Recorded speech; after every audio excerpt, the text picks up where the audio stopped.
لله رب العالمين والعاقبة للمتقين والصلاة والسلام على سيد الأنبياء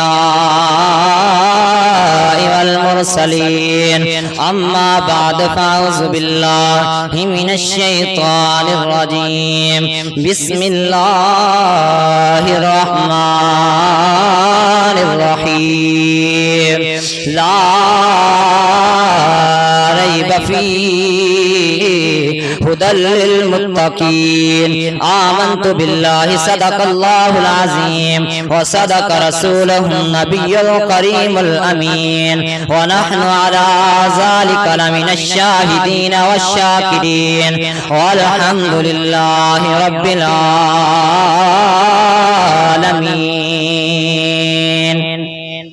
ایک قرآن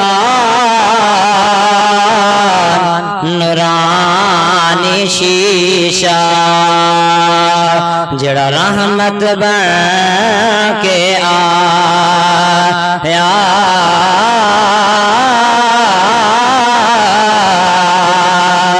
جڑا دل نل عمل کرے تا ہویا سیدھا جنت جاوے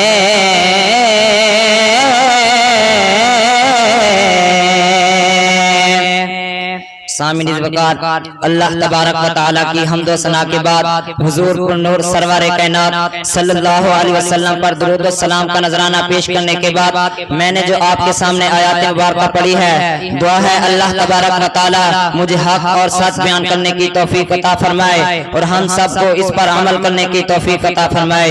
تو سامعین اللہ تبارک و تعالی نے قرآن مجید کے اندر ارشاد فرمایا لا ریب فیہ ھدی للمتقین، یہ وہ ہے جس میں نہ شک ہے اور ہدایت ہے متقی اور پرہیزگاروں کے لیے، اور ہر کسی کے لیے ہدایت نہیں۔ آج کل معاشرے کے اندر نظر مار کر دیکھیں، لوگوں کے گھر سال سال قرآن رکھا رہتا ہے، قرآن کے اوپر مٹی آ جاتی ہے، لیکن کسی کو اتنی ہمت اور قوت نہیں ہوتی کہ قرآن کو سینے سے لگا لے یا قرآن کی تلاوت کر لے۔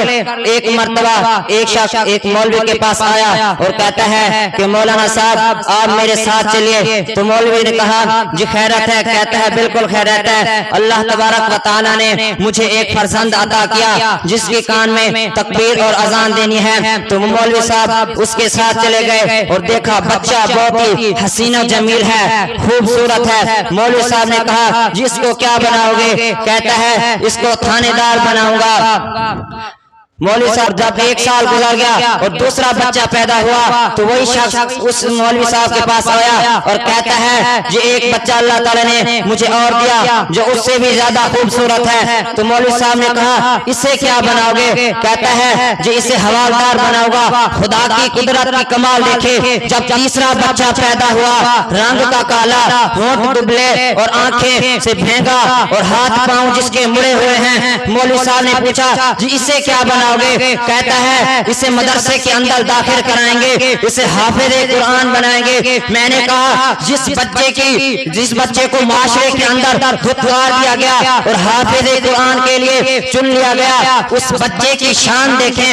جب وہ بچہ حافظ قرآن بن گیا اور مسئلہ امامت پر کھڑا ہوا تو وہی تھانے دار صاحب پیچھے اس امام کے، وہی حوالدار صاحب پیچھے اس امام کے، کیوں نہ اگر پرائم منسٹر بھی ہو پیچھے اس امام کے۔ جب محشر کا دن لگے گا رب فرمائے گا اے حافظ قرآن آج تو قرآن پڑھ، جیسا کہ دنیا کے اندر قرآن پڑھتا تھا، قرآن پڑھتا جا، جنت کی سیڑھیاں چڑھتا جا، جہاں قرآن ختم ہوگا وہاں تیرا مقام ہوگا۔